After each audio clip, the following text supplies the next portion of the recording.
And it's, I think, just about time, just a little bit more maybe. Okay, 2 minutes after. And I'm very happy to have, oh, there's Jan has shown up. So we got quite a few people here.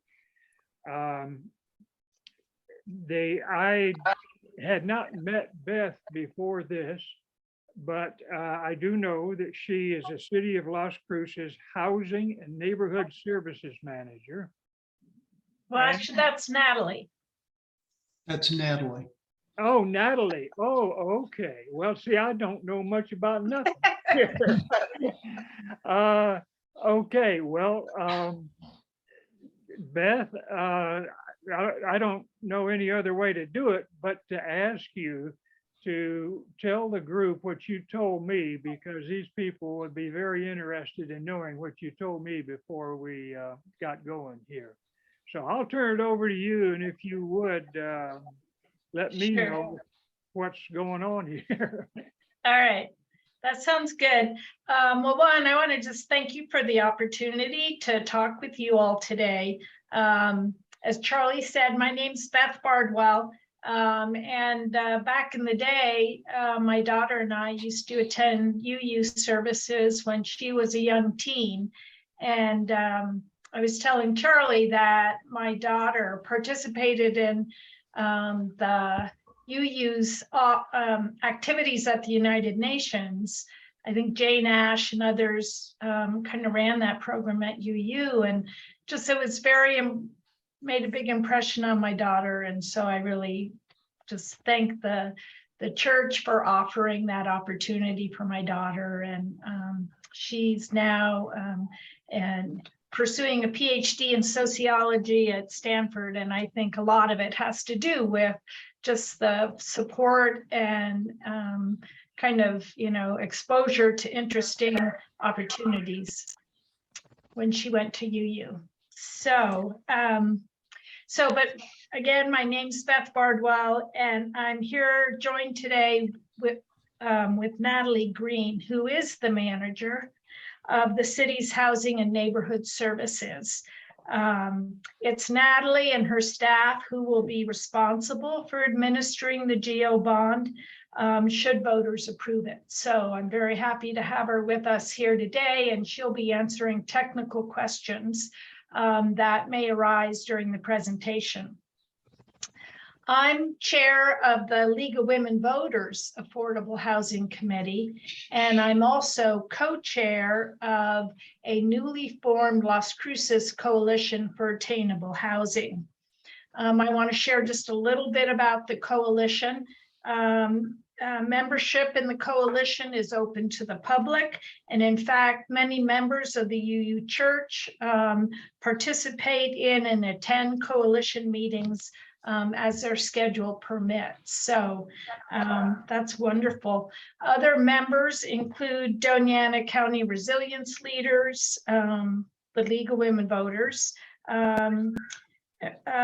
AARP is a member, New Mexico Cafe is a member, FYI Plus is a member, Community Action Agency, Mesilla Valley Community of Hope, and many others. So it's a really dynamic and diverse group of people that get together.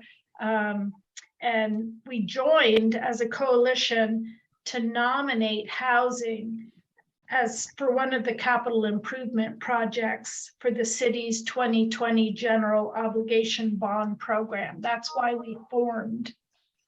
And coalition members, we were not alone. When the city conducted a public survey on how to spend general obligation dollars, a housing bond ranked number 2 in that public survey. Number 1 was roads, but number 2 was housing, both basic needs for the city. So without further ado, I'm just going to present some slides to you on this topic. The coalition is focused on providing affordable housing in Las Cruces because shelter, it's a basic human need. Without a safe, stable, affordable home, it's difficult to achieve economic security and independence. It's a foundation for physical and mental well-being and success in education and work. And in many ways, home ownership is fundamental to building family wealth. So it's a critical and basic need. The lack of affordable housing forces households to make difficult choices between housing and other basic needs.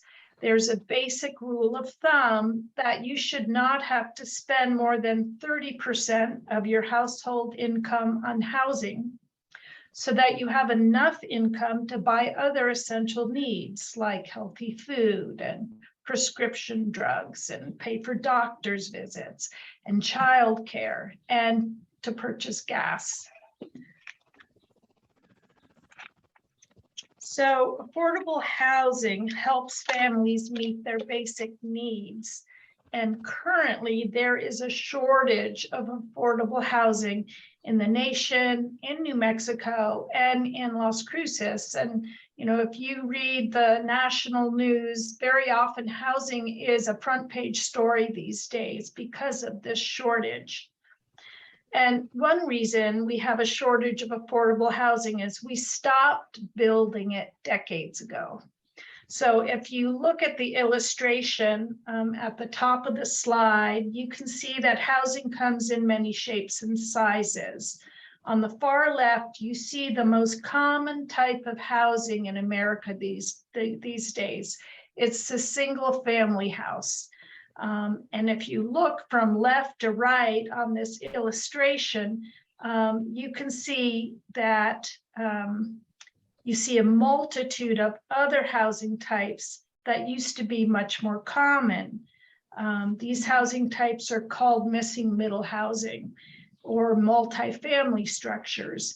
And these include duplexes and fourplexes or townhouses or courtyard apartments and mid-rise apartments. These housing units, these what we call missing middle housing units, occupy less land, they're generally less square footage, and as a result are more affordable to buy and to rent. At the bottom of the slide, you see a graph of new building permits for residences in New Mexico issued between 1980 and 2020. The y-axis shows the number of new building permits issued, and the x-axis shows each year between 1980 and 2020. And this graph illustrates a couple of things. It shows that since the 1990s, the number of multifamily structures, what we call missing middle housing types, has been shrinking. In other words, we're no longer building these smaller, more affordable housing units. And the other thing this graph shows is that since the 2000s, so the last decade, 82% of all residential permits were for detached single-family housing. So here in the city, it's estimated we have a shortage of 5,600 affordable rental units. So another reason why housing is no longer affordable is that the price of market rate housing is increasing at a faster rate than wages and retirement incomes. So a few facts about home buyers. So here in Las Cruces, housing prices have increased 20% since last year alone. And the median sale price of a home in Las Cruces in September, it's already a couple of months out of date, but in September was about $285,000. Now, if you were a working family, let's say, two parents, two children, you're both working and you earn more than the city's median household income. So your household earns more than half of what all the households in Las Cruces earn. So let's say you earn 120% of the median household income. That's about $68,000 a year. You know, using that 30% rule of thumb that you shouldn't spend more than 30% of your household income on a mortgage, you could afford a house that costs only $151,000. And that's with a 20% down and a good credit rating. So you can see already that working family can't afford what the median priced house is in this town. If you're a renter, well, rents have also increased. And I believe that the current fair market rent for a 2-bedroom apartment in Las Cruces is about $800. And if you're a minimum wage earner, let's say you're a millennial, you're recently out in the workforce, you're just starting out, maybe you're earning minimum wage, right? Or you're a student. So if you were earning minimum wage, you would need to work 1.3 full-time jobs to afford that 2-bedroom fair market rent.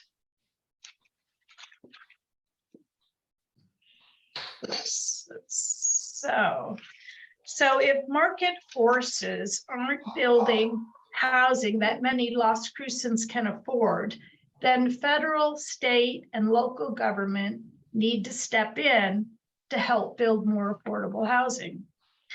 That's what one of the proposed 2022 general obligation bond projects of the city would do. It would create a revolving loan fund of $6 million to provide flexible loans to nonprofit partners and private developers to build more affordable housing. So nonprofit partners like Tierra del Sol Housing Corporation, you may be familiar with them, or Mesilla Valley Community of Hope, who provides housing for the unhoused, or Mesilla Valley Public Housing Authority, who provides housing for low to moderate income households, and private developers that are currently trying to build affordable housing in town, like Chelsea Investment Corporation or the Thomas Development Group. And what they can do is they would apply for these competitive revolving loan funds, and they would match those city funds, if they were awarded them, would make them more competitive to apply for federal, state, and private financing to build affordable housing. If we vote yes to approve the housing bond, there will be no increase. Let me repeat that. There will be no increase in your current property tax rate if you live in the city where these bonds will be issued from. So when we vote yes, it will be the first time in the history of this city that we would have a dedicated funding source to build more housing for low to moderate income families and households. And that means more affordable housing for seniors and veterans on fixed incomes.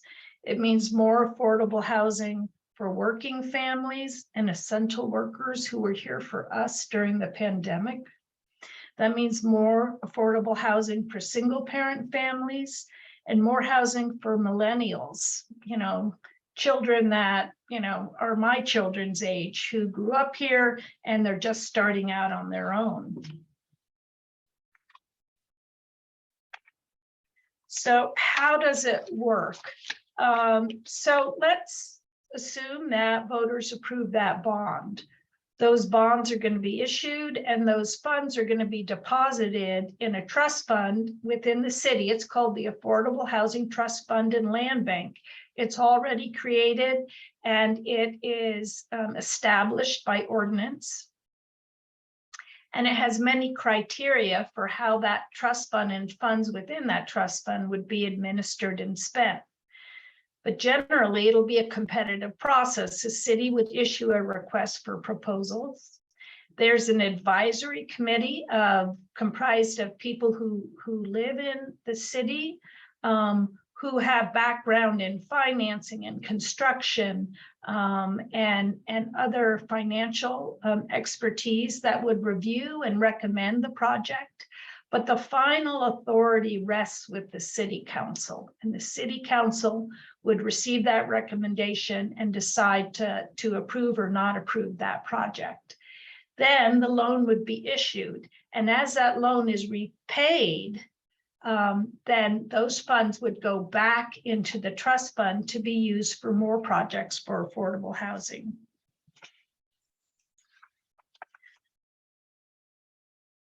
So as you saw in an earlier slide, there are a total of 4 city geo bond projects being proposed for voters to vote on. And voters are going to be voting on each of those geo bond projects separately. Many of you, if you live in the city and have already voted, you may have already seen this question on your ballot. But for those who don't live in the city, or for those who haven't voted yet, this is how the question is going to appear on your ballot.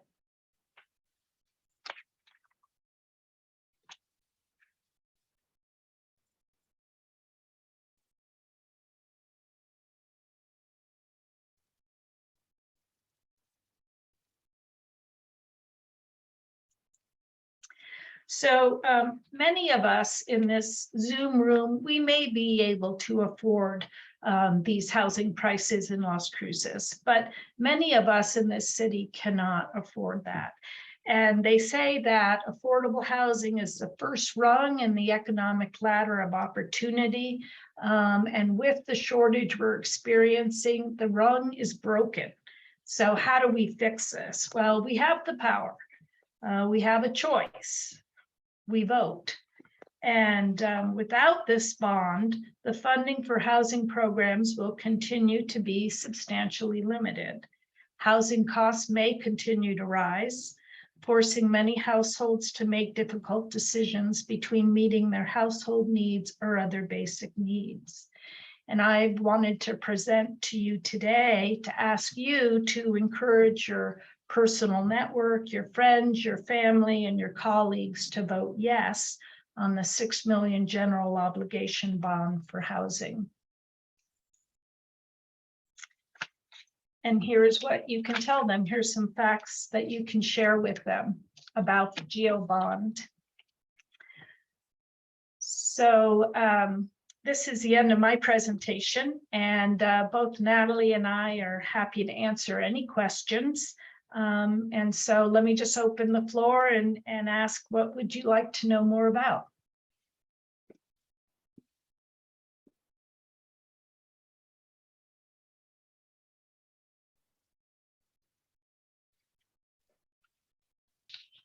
Oh, I'll go ahead and ask a question then. Is there a projection of how many units, say, per year you might generate if in fact the bond levy passes? Yeah, let me see if I have an answer to that, but let me turn it over to Natalie, who I'm gonna let answer that question. It depends on the projects that get funded, but it can be, at least in the initial round of funding, about 300 to 500. Again, as Beth mentioned, it's a revolving loan fund. So once those loans start to come back in and get paid back into the trust fund, we can do more projects. And so the $6 million is really just a start. To be able to leverage much larger projects and other funding sources as well. Okay. So, thank you.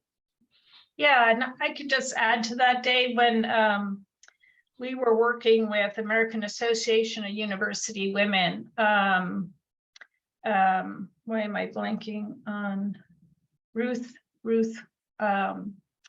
Ware did an analysis. She was looking at, a handful of projects that had been built in the past here in Las Cruces, and she looked at what they cost and how many units they built and how much they leveraged, right?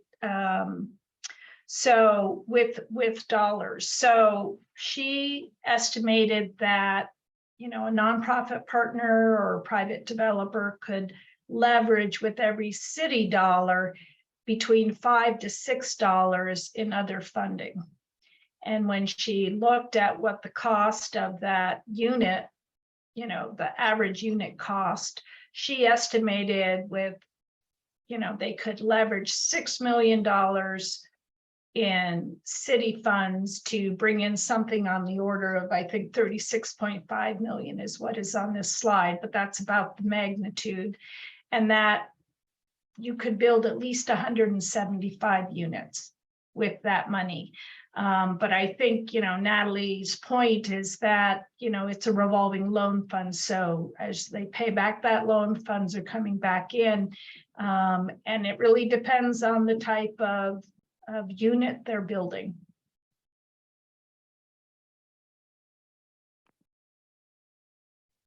Thank you, Natalie Yeah. and Beth. Yeah. Yeah. First of all, thank you very much for your presentation, Beth, and it's nice to have Natalie with us today. So there are four different projects in the running for GEO funding. Will only one of the four receive the funding, or?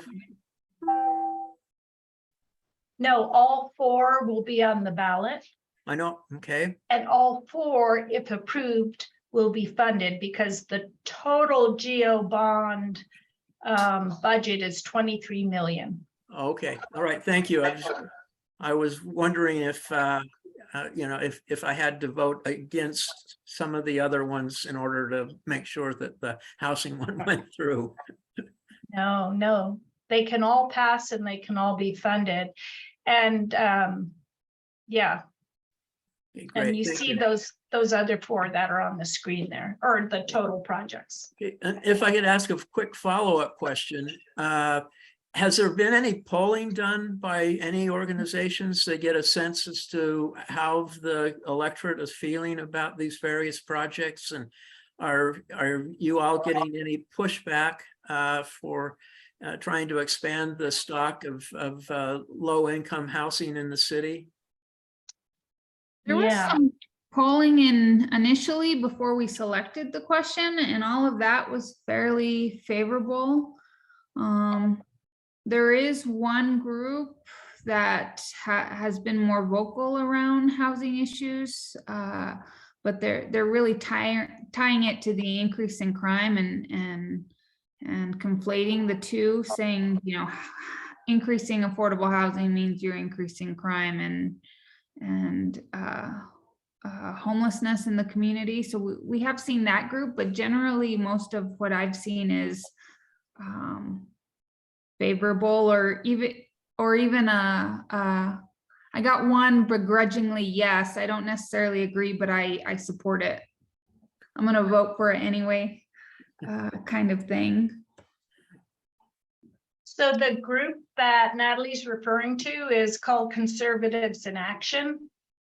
I don't know if you're familiar with them, but they recently put up billboards. You can see, if you drive down north on I-25 towards Sam's, right before you exit I-70, there's it's not called electronic, but it's one of those electronic billboards. And it has a saying that says, if you vote for affordable housing, it will look like this. And they have a picture of someone who is, unconscious on the sidewalk. And then they have another photo of a bunch of trash. So I think, kind of the idea is that if we house people, then somehow they will be unsavory people, right? But in reality, what will happen if we begin to house people, and if it's the unhoused people, there will be a companion program where they get supportive services. That's important. And there's a whole housing first philosophy out there that housing helps people lift themselves out of their current situation, whether it's poverty or mental illness or drug use. That can help. And but this bond will help many working families. It's not just focused on the unhoused. It can help seniors, age in place who are on a fixed income, millennials. So it's a really broad program. It's not focused just on the unhoused. Some people have asked us that. And it can help low to moderate income households across the city. But again, as Natalie said, when the city they did a couple of surveys. 2 surveys were done after they announced the projects. And the second one they did, which I think was a lot more scientific, they tried to really get a sample, an accurate sample across the city. Affordable housing came in number 2.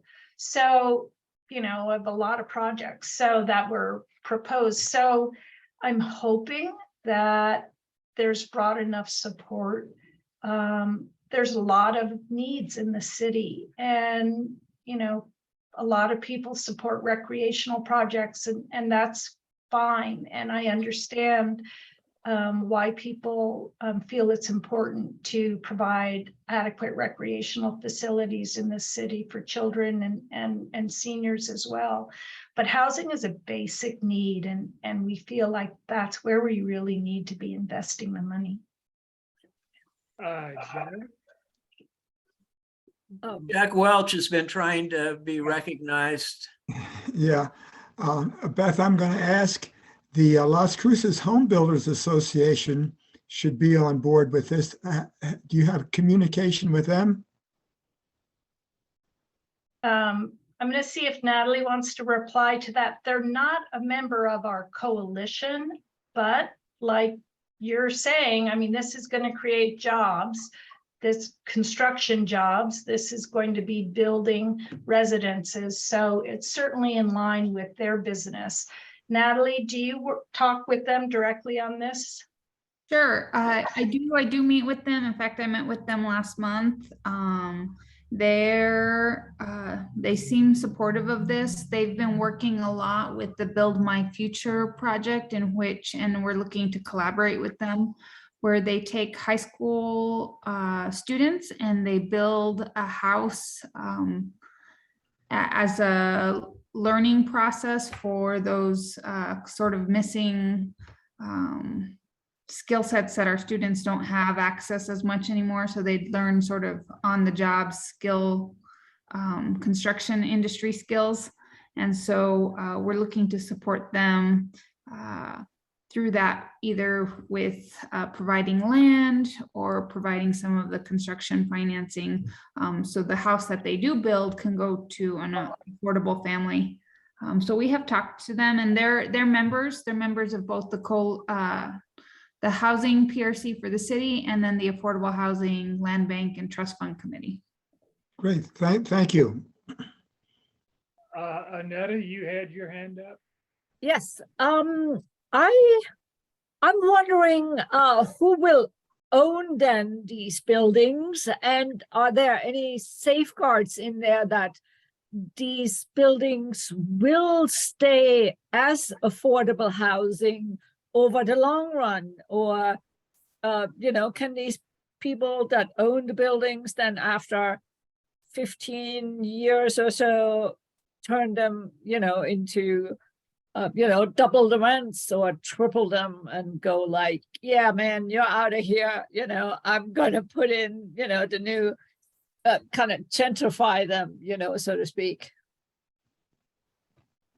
So if they're larger multifamily projects, they stay affordable for about 35 to 40 years. And they're restricted through loan agreements, and there's actually restrictive covenants and liens that get filed against the property, and then they get monitored annually.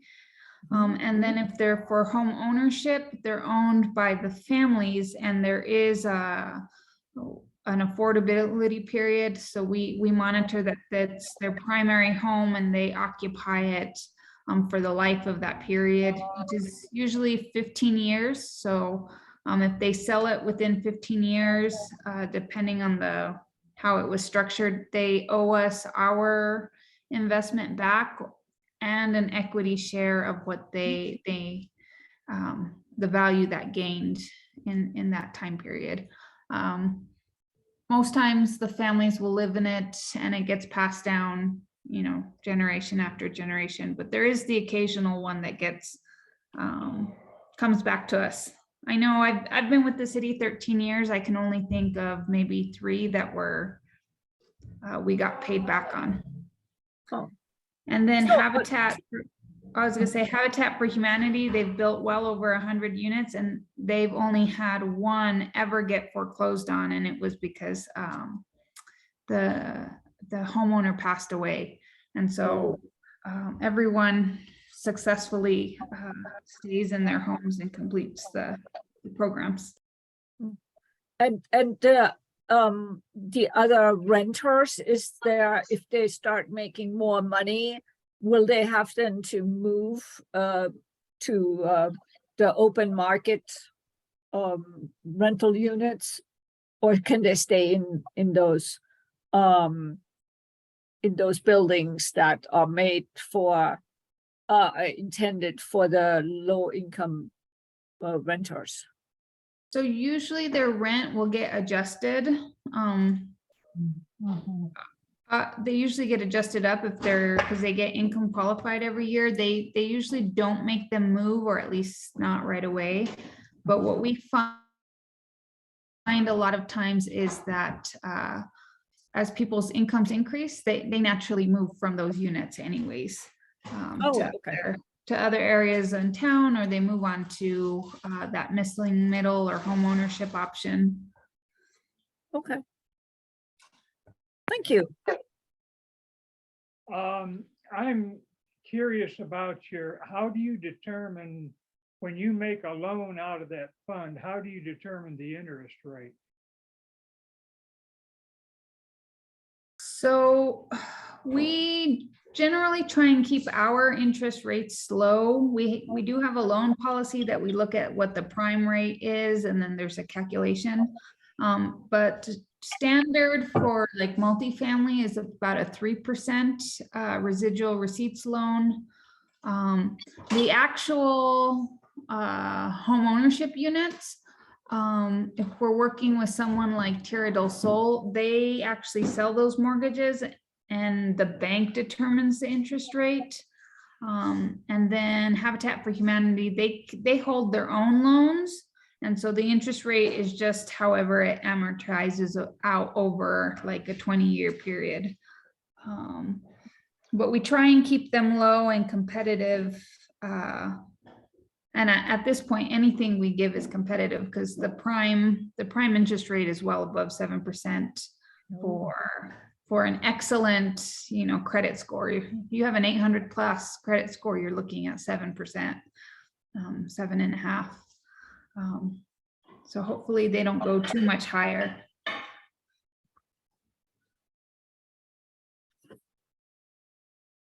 Oh, I'm sorry. You have your hand up here? Yes, I do. Yeah, somebody does. There you Yeah. go. Your Susan. hand. Okay. I had a couple questions. One is Habitat for Humanity part of your coalition? So Habitat for Humanity came and gave public comment as during these public meetings that we held in support of the housing geo bond, but they have not attended our coalition meetings. I don't think it's because they don't agree with the coalition's mission, but it's probably because they are short of staff, or it's just with everything else on their plate.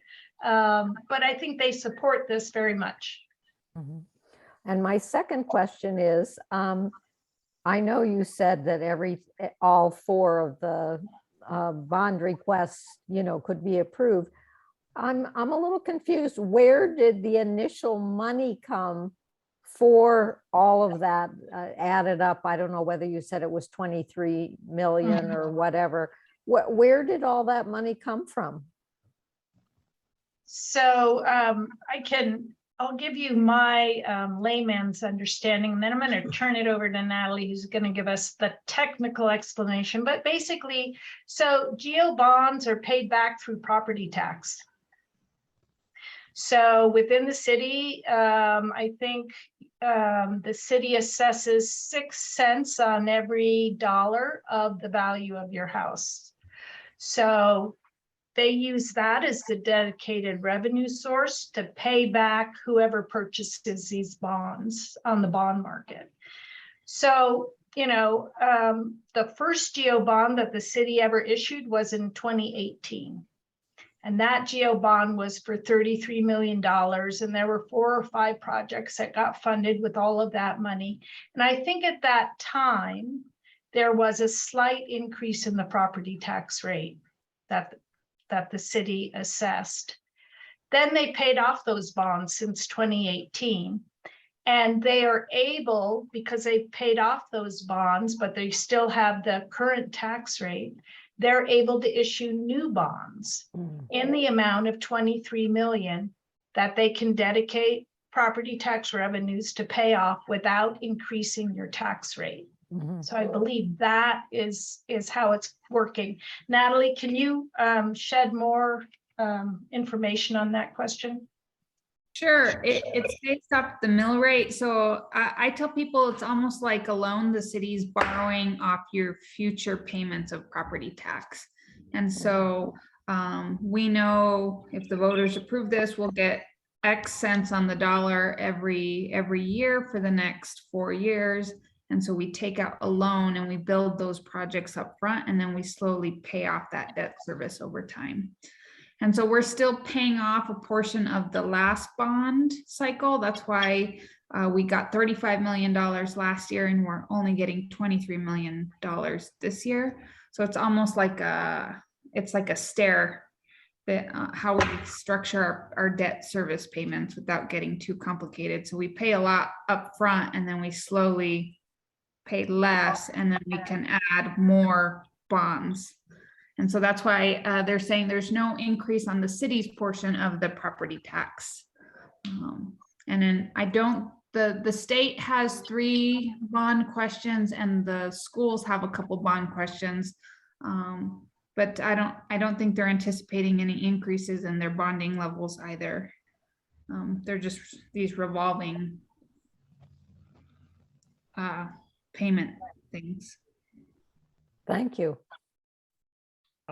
Dave Rice, I think you have your hand up. Okay, a couple of questions, I guess. One is compared, what is the average Habitat house cost? It's normally those are like a 3-bedroom, 1-bath kind of a structure. At least they were in other places I've worked.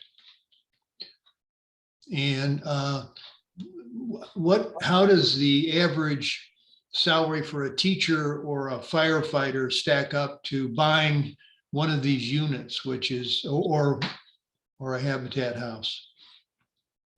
So Habitat's a little bit different only because their houses are built at a much lower price than your average houses because of all the volunteer labor. Okay. So they're like maybe 70% volunteer labor built. So our last houses, I think they were built at around they appraised at 230,000, and the mortgages for the families were about 150. And then I think they built them somewhere in the $100,000 range. Okay. The city helps subsidize, that doesn't include the land costs, because we help subsidize the land costs and some of the construction costs. So it just depends, but even like a Tierra del Sol house, they're probably in the 160, 170 range is what they're costing to build without the subsidies. So they're below the median house price. That's sort of what I was trying to get an idea of. where they fit in because of the, well, I know many communities are facing the fact that teachers and service people like firefighters and police don't make enough to buy even a single family house in the area they serve. So they're not these people that are committing crimes, they're the guys that are enforcing the law. Yeah, and I've been doing a lot of meetings with the fire chief because we're, he's obviously supporting the new fire station bond, and we had that conversation that their entry-level firefighters would qualify for an affordable home under this bond. And so absolutely those service workers, fire, entry-level police, teachers, senior citizens are all going to be people who qualify for this type of housing. Thank I you. think we do see that a lot in Santa Fe, because Santa Fe, they gentrified a lot, and so the city can't find employees to work at the city there who can afford to live in the city that they serve. So I know that we don't want to get to that point where where police and fire can't afford to live in Las Cruces, but yet work here. Right. I think that's a point that that could be made more widely, although we don't want to denigrate the service workers at the same time. I think we want them to have homes. Mhm. Well, you've touched on a question that I had about, do you buy property outside of the city for these homes just so you can build affordable housing if there's no affordable property in the city? I suppose it would be possible to buy outside of city limits. We generally don't. We are working on a number of projects. There's some new developments going in on the East Mesa that we're trying to get in front of as some of those developments come online. Maybe, we're trying to buy, like I'm working on a deal now to buy a subdivision. So that way we could release those lots to Habitat and Tierra del Sol over time. One of the challenges Habitat had this year is they primarily buy their land with federal funding, and federal funding requires this environmental review process that takes 45 days. And so by the time we started that environmental process, the lots were sold, and then we were starting over again. And so they had a lot of trouble finding land to purchase. And even then, the land has gone up. When we first started working with Habitat, we could find lots in the city for about $20,000, 27 maybe was the high end. They bought some this year for 32, and one of them was even $41,000. Wow. Mm-hmm. And so it's all that supply and demand. And so we know that even though this is for low to moderate income individuals, as we increase that supply, it's going to have an effect on the rest of the housing market as well, because then the other developers and other builders will have to be competitive. Yeah, I live out on the East Mesa, and I've noticed housing out there where police and fire have bought housing. It's outside the city limit, and I'm pretty happy to have them moving in close by. I don't know if you were supporting that, but that's what I thought was going on. So I think that most of the East Mesa is annexed out to the city. There's a few places that aren't. Yeah, this is off of Wisner Road. Okay. We'll have to look out there. We'll take land where we can get it. And I know the county is also has some affordable housing they're looking to do outside of the incorporated area. They're looking to build some housing in some other places as well. Okay, I didn't realize they were in it too.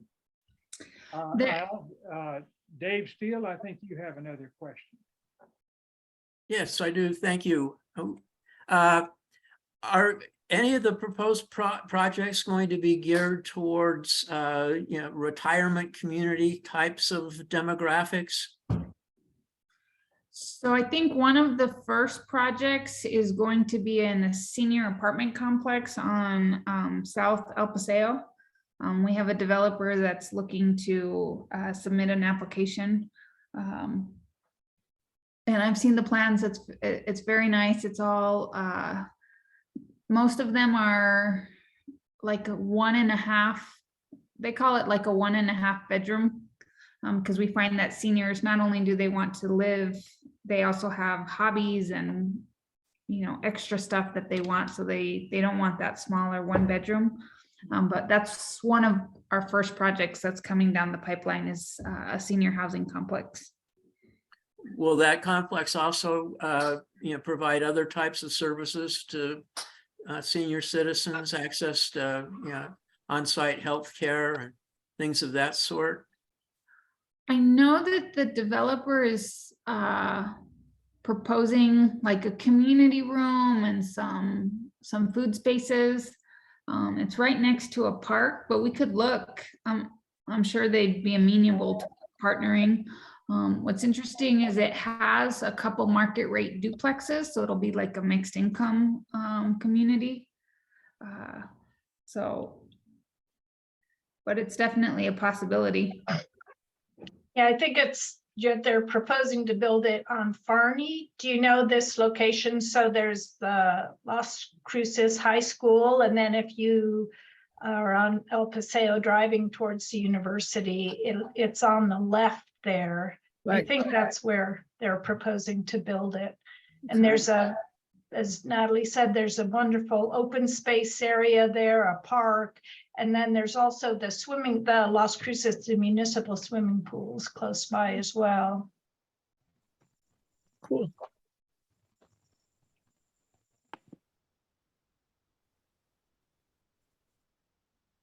Other questions? Yeah.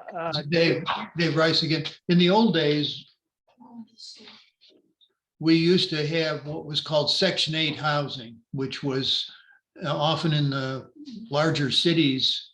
You got into some housing or apartment situations where the housing was, the people weren't used to that kind of housing. Often there was a fairly high maintenance rate on the apartments because of the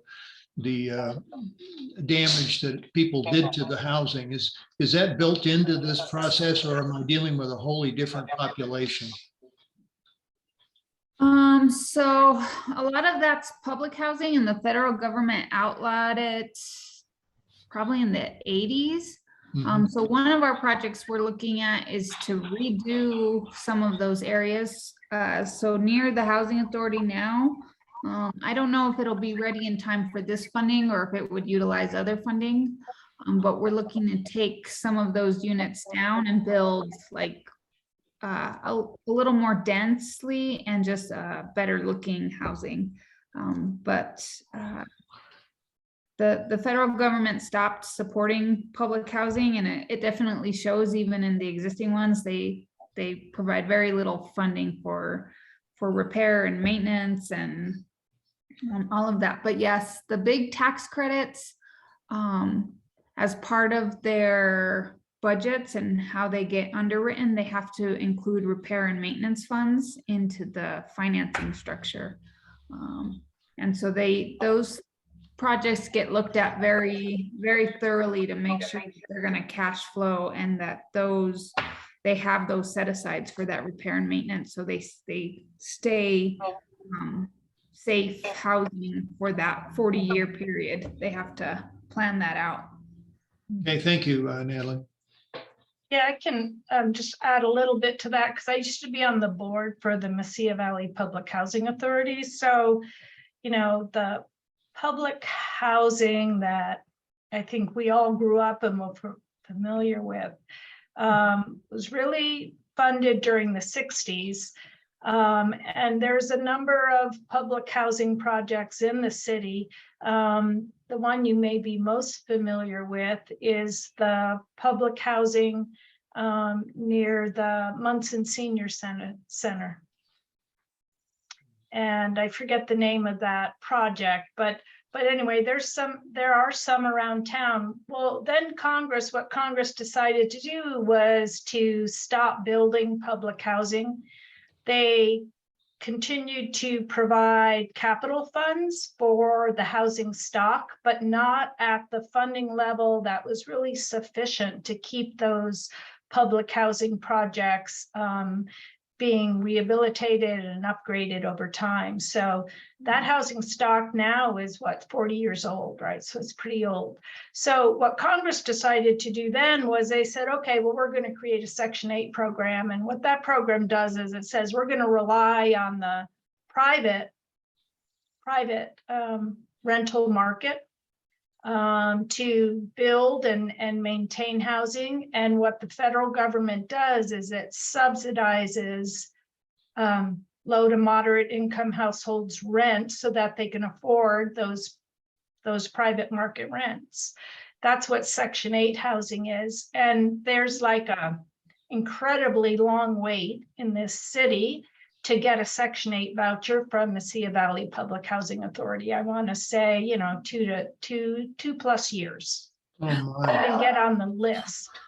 But that's really, they decided they wanted to rely on the private market to provide that housing. And that's what Section 8 voucher is. You go in, you say, this is what my income is. You're eligible to receive a Section 8, and the federal government makes up the difference between what the market rent is and what you're able to afford using that 30% rule, right? But it's very hard to find housing that takes Section 8 vouchers. It's not required in the city, and I don't even think it's required in the state, although they're looking at changing that legislation so that private landlords cannot discriminate against people based on the source of income that they're going to pay rent with. So then the next thing the federal government did is they said, okay, now we're gonna provide another funding source. It's called federal low income. What's it called? Natalie, help me out here. Low income Housing tax credit. Housing tax credits. And so basically they incentivize the development of housing, affordable housing, by issuing tax credits to developers, and then they go sell those tax credits on the open market. And then that brings in funding for them to finance construction of these affordable housing units. So, I mean, all of this to say that, I feel like my own personal opinion is that the federal government has really failed to provide sufficient funding to help those who cannot afford market rents to find safe, attractive housing, and that it's a problem. And it's an example of how, our federal taxes and our federal government that has been, who's charged with kind of helping provide, to the people that it serves, that it's not serving our needs to the extent it should and could. We're a very wealthy country.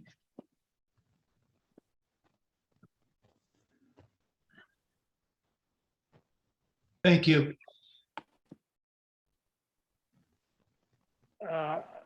Just a comment. From what I'm seeing here, it really looks like, and I've always thought this to start with, that local solution to problems are usually better than federal solutions. And so I'm glad somebody is taking up this problem. I had one last question, and that is there a difference in who you support between, in other words, when a proposal comes to you, is there a difference between whether it's a nonprofit proposal or a for-profit proposal?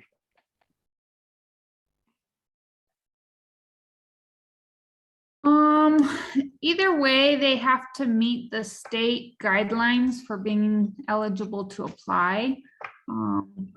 A lot of it would boil down to the developer fee. And really it depends on the project too, whether we're looking at single family or multifamily. Ideally, we would want to work with developers who are invested in the community. So people like Tierra del Sol who live here, who have been here for 40 years, or more than 40 years, who are invested in this area.